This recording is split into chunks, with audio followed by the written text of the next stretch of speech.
ಮುಂಚೆನೂ ಹೇಳಿದ್ದೀನಿ, ನೀವು ಎಷ್ಟು ಸ್ಕ್ರೀನ್ ಟೈಮ್ ಕಡಿಮೆ ಇಡ್ತೀವಿ. ಇನ್ಫ್ಯಾಕ್ಟ್ ಫಸ್ಟ್ 2 ಇಯರ್ಸಲ್ಲಿ ಸ್ಕ್ರೀನ್ ಟೈಮ್ 0. ಮಕ್ಕಳಿಗೆ ಮೊಬೈಲೇ ತೋರಿಸ್ಬಾರ್ದು, ಟಿವಿನ. ಕೆಲವರು ಹೇಳ್ತಾರೆ ಸರ್ ಮೊಬೈಲ್ ತೋರಿಸಲ್ಲ ಸರ್, ಮೊಬೈಲೇ ತೋರಿಸಲ್ಲ ಸರ್. ಓ ಹೌದಾ, very good sir. T V ಮಾತ್ರ ದಿನಕ್ಕೊಂದು ಟಿ ವಿ ತೋರಿಸ್ತೀರಾ ಅಂದರೆ ಅದು ಜಾಸ್ತಿ ಇಲ್ಲ ಸರ್, ಜಾಸ್ತಿ ಇಲ್ಲ. ಮತ್ತು ಯಾವಾಗ ತೋರಿಸ್ತೀರಾ? ಬರೇ ಊಟ ಮಾಡ್ಬೇಕಾರೆ. ಓಹ್ ಹೌದಾ, ದಿನಕ್ಕೆ ಎಷ್ಟೆಲ್ಲ ಊಟ ಮಾಡ್ತಾರಪ್ಪ ಸರ್? ದಿನಕ್ಕೊಂದು 3-4 ಸಲ. ಒಂದು ಊಟಕ್ಕೆ ಎಷ್ಟು ತೊಗೋತಾರಪ್ಪ ಸರ್? 1 ಅವರ್. ಎಷ್ಟಾಯ್ತಪ್ಪ ದಿನಕ್ಕೆ? 4 ಅವರ್ಸ್. ಅವನಲ್ಲೇ ತಲೆ ಫಾದರ್, ಅಯ್ಯೋ 4 ಅವರ್ಸ್ ನಾನು ಟಿ ವಿ ನೋಡ್ತೀನಿ, ಅಲ್ಲಿ ರಿಲೈಸ್ ಆಗಿರುತ್ತೆ. ಸೊ ಇಂಥೆಲ್ಲ ಮಿಸ್ಟೇಕ್ ಮಾಡಿರ್ತಾರೆ ಪೇರೆಂಟ್ಸು, ಗೊತ್ತಿಲ್ಲದೆ ಆಗಿರುತ್ತೆ. ಸ್ಕ್ರೀನ್ ಟೈಮ್ ಅಂದರೆ ಬರೀ ಮೊಬೈಲ್ ಅಲ್ಲ, laptops, gadgets, T V, everything. So screen time 0 ಮಾಡಿ ಫಸ್ಟ್ 2 ಇಯರ್ಸು.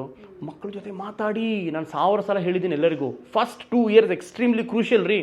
ಬ್ರೈನ್ ಡೆವಲಪ್ಮೆಂಟ್ ತುಂಬ ಫಾಸ್ಟಾಗಿ ನಡೀತಿರುತ್ತೆ. ಕತೆ ಹೇಳಿ, ಮಾತಾಡಿ, ಸ್ಟೋರಿ ಹೇಳಿ, ಬುಕ್ ತೆಗೀರಿ, ಯಾವುದೋ ಒಂದು ಓದಿ, ಅದ್ರ ಬಗ್ಗೆ ಪ್ಲಾಂಟ್ಸ್ ತೋರಿಸಿ, ಬರ್ಡ್ಸ್ ತೋರಿಸಿ, ಜಸ್ಟ್ ಕೀಪ್ ಟಾಕಿಂಗ್. ಯಾವುದೇ ಮದರ್ ಟಂಗ್ ಇದೆ ಮಾತಾಡಿ. ಫೀಡ್ ಮಾಡಿದ್ರೆ ತಾನೇ ಔಟ್ಪುಟ್ ಬರೋದು. ಅವ್ರು ಎಷ್ಟು